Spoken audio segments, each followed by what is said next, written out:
Claro. Pode falar, pode. Aí quando faltar 5 minutos eu vou te sinalizar. 10 minutos. Deixa eu só me implementar aqui. Podemos começar? Sim. Então, pode começar, João. Bom dia, gente. Me chamo João Vitor. Eu vou apresentar sobre uma estação integradora de VLT, da região oeste do Distrito Federal. O que é o VLT, né? O VLT significa Veículo Leve sobre Trilhos. É um modal de transporte coletivo movido a energia elétrica. Ele é muito conhecido pela sua flexibilidade e é um eixo estruturador de mobilidade. Bom, nossa área de estudo. O projeto fica localizado em Brasília, né? Brasília é uma cidade planejada, porém, devido à sua grande expansão, foi criando cidades satélites e alguns pontos acabou ficando, assim, deixando a desejar nessa questão do planejamento. Por exemplo, a questão de mobilidade. Hoje, a região oeste de Brasília, que está marcada aqui, ela tem cerca de 1 milhão de pessoas, isso é quase metade da população do Distrito Federal. Porém, todas essas pessoas, em sua maioria, trabalham no plano piloto, que é onde concentra o maior polo de empregos. Então, isso causa um fluxo pendular de pessoas, ou seja, todo dia ela tem que sair de casa, ir ao plano piloto, ao trabalho e retornar, o que acaba sobrecarregando as vias de fluxo viário. Então, por conta dessas questões que o VLT surgiria como uma solução para esse problema. Trazendo algumas características do VLT, o VLT ele é um modal de transporte intermediário entre um modal maior, por exemplo, o metrô, uma rodoviária, e um transporte de bairro. Até por conta dessa proximidade que ele tem com o bairro, ele é apelidado de um bonde moderno, né, que antigamente tinha os bondes nos bairros. Outra característica que ele tem importante é a sua ausência de barreiras físicas entre o seu trem e os carros que estão circulando na rua, as pessoas que circulam e a sua prioridade em cruzamentos, que seriam o quê? Seria, por ele ser um modal moderno, inteligente, ele consegue conectar com sistemas de semáforo, de monitoramento, para quando ele chegar em algum cruzamento, alguma questão assim, ele já ter essa prioridade no cruzamento. Além dessas questões de mobilidade, o VLT também é importante para a requalificação do espaço. Ele funciona também como um elemento que vai melhorar questões de acessibilidade, pavimentação, arborização, paisagismo. Um exemplo que a gente tem são regiões históricas que ele passa, que às vezes em algum momento pode estar um pouco esquecida, não está com tanto uso, e a partir da sua implementação, o seu movimento naquela região, ele traz uma requalificação para esse espaço. Fazendo uma comparação do VLT com outros modais, a primeira comparação é em relação ao ônibus.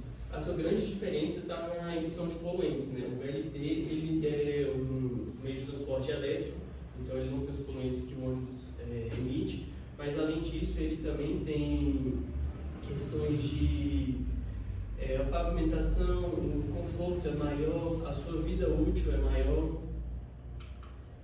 Comparando com o metrô, que são modais semelhantes, né, os dois são veículos sobre trilho, a sua grande diferença está na sua implementação. O VLT tem uma implementação bem mais simples, porque o metrô precisa de um isolamento, precisa de um aterramento, escavação, a eletrificação dos trilhos. O VLT também é eletrificado, porém de outra forma. Comparando com os carros, também tem as questões dos poluentes, porém a grande diferença está em relação ao trânsito, né? Como ele tem um corredor exclusivo, ele consegue fazer esse deslocamento num período bem menor. E essa imagem para comparar assim, com outros modais que podem surgir, como por exemplo, aqui a gente tem a imagem de uma pessoa de moto, uma pessoa circulando nesse espaço, enquanto que tem um VLT atrás que pode estar circulando 300 pessoas no mesmo espaço. Agora eu vou entrar na parte das minhas referências históricas. Minha primeira referência histórica é o VLT de Estrasburgo, na França. Trouxe ele porque ele é o primeiro VLT dessa era moderna, depois que os bondes saíram do pouco de circulação, ele retornou, e ele já trouxe como grandes novidades a diferença de pavimentação, ele pode usar tanto no concreto quanto em outros tipos de piso como grama, e também ele trouxe uma reorganização para o trânsito da cidade. Minha segunda referência é o VLT de Bordeaux, na França. O que eu achei interessante assim, analisando esse VLT é a sua permeabilidade visual que ele traz para o projeto. A gente consegue observar que aqui é uma parte histórica da cidade, um patrimônio, porém ele não está poluindo essa imagem. E até quando esse VLT passar, a imagem a gente não vai nem saber que tem um VLT, se a gente tirar uma foto dessa posição aqui que está. Isso por quê? Porque esse VLT ele implementou um sistema de alimentação pelo solo, no caso esse trilho aqui do meio, que é uma alimentação elétrica, porém a gente consegue observar questões de segurança aí também, que ó, tem pessoas aqui próximas e não tem esse risco de eletrificar, diferente do metrô que eu tinha comentado. Porque a sua eletrificação é só embaixo de onde está o trilho. Eu trouxe o VLT de Santos também como exemplo. Eu quis trazer ele como uma validação técnica e operacional desse sistema no Brasil, mostrando que é possível ter essa implementação. Que ele é um sistema que ele se adapta à região. Por exemplo, a gente tem essa imagem aqui, que a gente claramente consegue ver que é no Brasil, é uma região um pouco periférica, tem um piso que não está tão cuidado igual os últimos que a gente tinha visto, porém ele cumpre a função dele, que é de interligar os bairros e os modais. Minha última referência histórica é o VLT do Rio de Janeiro, por conta de questões, assim como o que eu falei de Bordeaux, da permeabilidade visual, mas mais que isso, dele não criar cruzamentos no caminho dos pedestres, ele ter essa permeabilidade também de acesso. E esse VLT é interessante porque ele faz uma integração entre o aeroporto, o metrô, o ônibus e as barcas.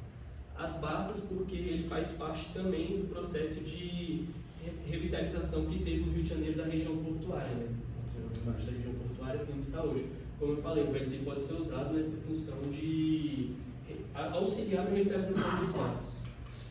Entrando nas minhas referências arquitetônicas, minha primeira referência é o aeroporto de Brasília, por também ser um modal de transporte maior, e por ele ter questões mais trabalhadas em relação a uma validação financeira, essas questões. A primeira coisa que eu estudei do projeto foi a questão da circulação vertical, a importância que o projeto dá a essa circulação, não sendo uma circulação que está escondida em algum canto, mas sim ao centro do projeto, dando uma análise. Você subindo por ela, você consegue analisar todo o projeto lá, você dá essa importância ao projeto. E além disso, os diferentes níveis que ele tem, espaços com pavimento simples, espaços com pavimento duplo, espaços descobertos, espaços cobertos. Outra imagem que eu tenho é em relação à presença de vegetação dentro da edificação, também quis trazer isso para o projeto, e os pilares utilizados como uma função de infraestrutura, e não só função estrutural. Infraestrutura para descer tubo de calha, subir energia, monitoramento, essas questões. Minha segunda referência é o Jorge Pompidou. Aqui a gente também consegue observar a importância que ele dá a essa circulação vertical, porém eu estou trazendo mais informações sobre a revitalização que está sendo feita nele agora. Está sendo feito um processo para aproximar as pessoas de dentro da edificação, então está sendo criada essa praça aberta, com essa escadaria. E na parte interna, igual eu falei do aeroporto, a questão dos níveis, a questão de um mezanino e tudo isso voltado para dentro do edifício, para a gente ter uma contemplação não só da visão externa, mas também do que está acontecendo dentro do edifício. Minha última referência arquitetônica é a Noé, do Mies van der Rohe, e eu analisei ela assim, o contexto que ela está inserida, o contexto da fachada dela, essa varanda que ele cria à frente, ora com pilar, ora em balanço. E dentro da edificação, a questão da grelha estrutural que ela tem, e junto com isso a malha de esquadrias, tudo na mesma malha. Eu vou entrar agora um pouco na área de intervenção. Como eu falei, meu terreno fica localizado próximo à região oeste, próximo à Épia, que é uma via que ela afunila o trânsito da EPNB, da EPTG estrutural antes de chegar ao plano piloto. Então, isso também, por essa questão também, eu acredito ser importante essa localização. Hoje a gente já tem de transportes públicos nessa região o metrô, essa linha vermelha, e o BRT da região sul. Então, por isso, eu quis propor as minhas linhas de VLT para integrar com esses modais existentes. A minha proposta são de 4 linhas de VLT, uma para a região de Taguatinga Sul, ligada ao metrô, uma para a região da EPTG, atendendo o público da Vicente Pires, Águas Claras, Arniqueiras, outra ligada ao aeroporto, que é muito comum nos VLTs que foi estudado, e uma última ligada à antiga rodovia ferroviária, passando pela estação também de metrô do Parque Shopping. A rodovia ferroviária porque ela está no início do eixo monumental, que seria onde chegaria grande parte desses fluxos de trabalho. E ela também poderia funcionar como uma estação de ampliação futuramente para outras regiões, da região norte. Assim ficaria a minha malha de mobilidade. A gente consegue observar bastantes cruzamentos entre a malha que eu estou criando e a que já tem existentes para fazer essa interação entre elas. Sobre o meu terreno, como eu falei, ele fica nessa região oeste, né? Ele fica entre o Guará e a Candangolândia, as margens da Épia, também próximo à EPNB. A escolha desse terreno também foi estratégica porque esse terreno hoje ele já tem 3 pontos de ônibus próximos a ele. Seria 4 porque teria um aqui no meu terreno, né, implementado. E ele tem a presença de uma estação de BRT. Essa estação não foi concluída, porém ela vai ser utilizada como uma estação intermediária de VLT, já que as minhas linhas propostas têm aproximadamente 10 km, mas é interessante ter a cada 1 km uma estação intermediária para atender melhor a população. Aqui eu rotacionei o terreno, né, mostrando a passarela de chegar a ele, mostrando a EP aqui. Eu rotacionei para ampliar nas próximas imagens. As curvas de nível do meu terreno, trouxe a maquete para mostrar. A minha curva de nível principal é a 10.039, seria essa daqui, ó. Porém, como eu tenho um problema em relação à minha cota de altura, que ela é no máximo 8,5 metros, eu acabei puxando essa cota de nível para o início do terreno, criando um mezanino e ganhando mais 1 metro de altura. O VLT escolhido, meu VLT escolhido é de 5 eixos e ele tem um tamanho de 30 metros. Com esse tamanho, a capacidade dele é de 300 passageiros e a sua alimentação pelo solo. Quis trazer essas informações que é importante para entender como que está funcionando a questão dentro da estação. Eu vou entrar na parte dos meus diagramas. Bom, as primeiras diretrizes de projeto, né? Eu iniciei meu projeto analisando a minha via principal, que no caso seria aérea. Então, meu principal acesso de pedestre vem dessa via aqui, por isso que eu priorizei esse acesso. Com isso, eu já joguei o acesso de veículos para o outro lado, para ele não causar trânsito aqui, risco de acidente, por ser uma via rápida. O acesso de veículos embarque e desembarque é pelo outro lado e o acesso de serviço também é por aqui. Eu tenho a presença da minha passarela também, que ela chegava ao início da minha edificação, porém, uma diretriz de projeto foi continuar ela até dentro da minha edificação. E aí, com isso, eu entro dentro dele, quando eu for descer, eu desço dentro da edificação e faço esse percurso. Sobre a minha estrutura, assim como a do Edu Misson derrou, eu quis trazer uma grelha estrutural metálica. Eu tenho uma grelha de 2,5 por 2,5 e junto com isso eu também tenho a modulação das fachadas seguindo essa mesma grelha de 2,5. Aqui é o perfil que eu utilizei. Entrando na parte de projeto. O meu projeto, são 2 pavimentos. O primeiro pavimento ele se divide em 3 partes. Uma parte de plataforma, uma parte administrativa, uma parte do setor de operacional. E o meu segundo pavimento, que é esse que tem a chegada da passarela, nele de uma praça coberta. Um espaço de estar junto com essa passarela. Aqui na planta, minha parte operacional ficou tudo aqui junto com acesso de serviço, questões de caixa d'água, subestação de energia, central de resíduos.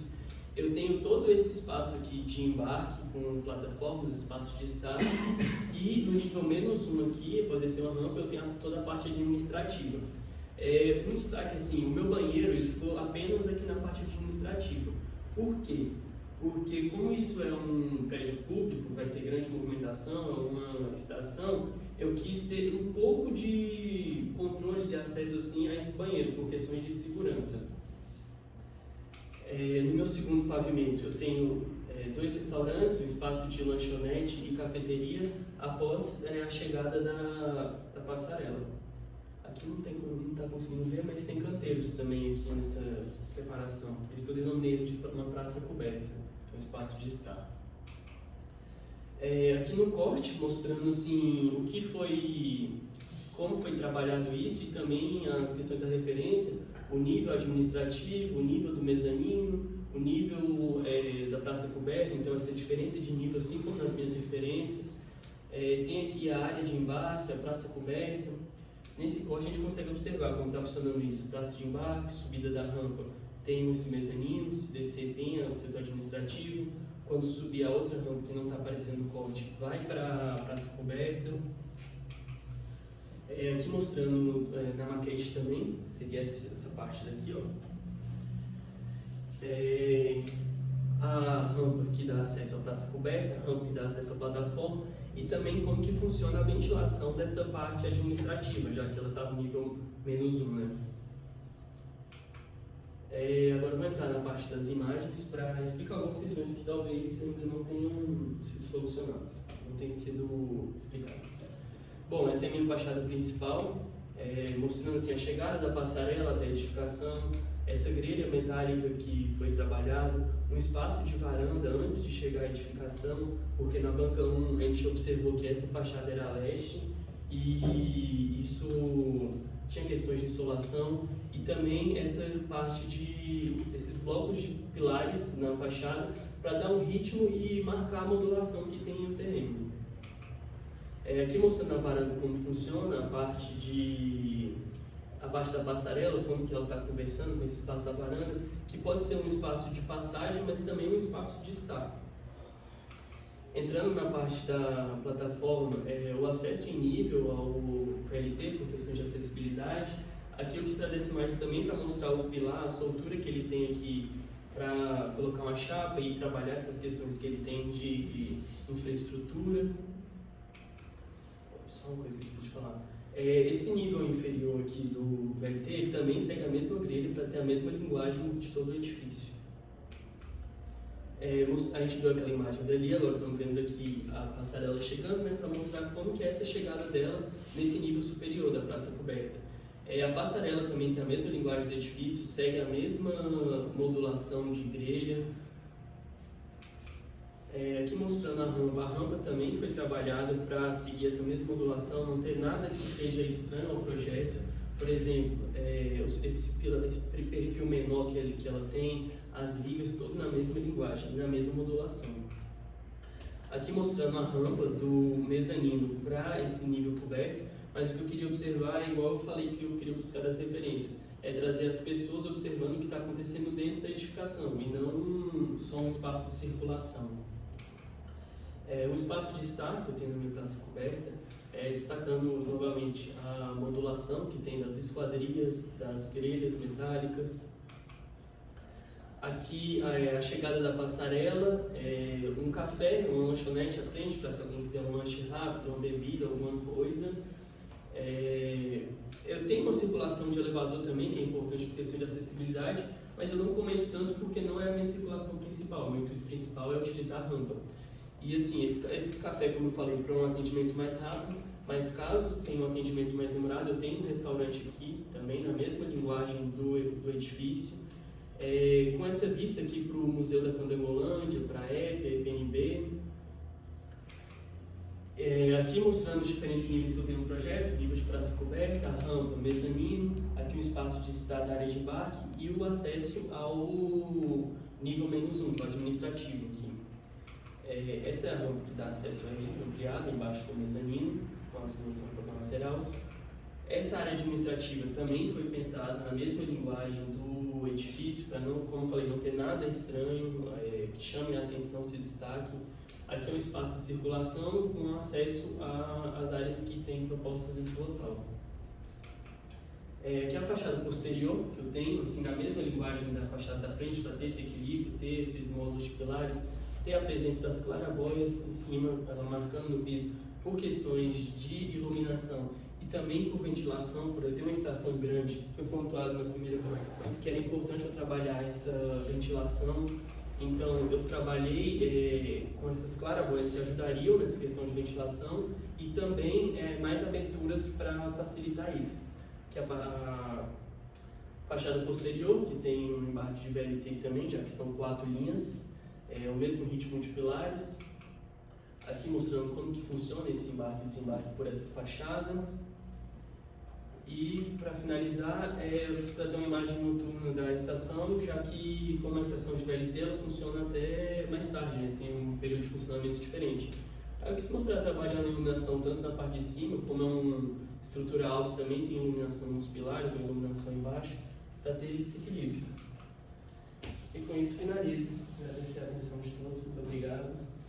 Agradecer ao orientador também, os professores. Obrigado.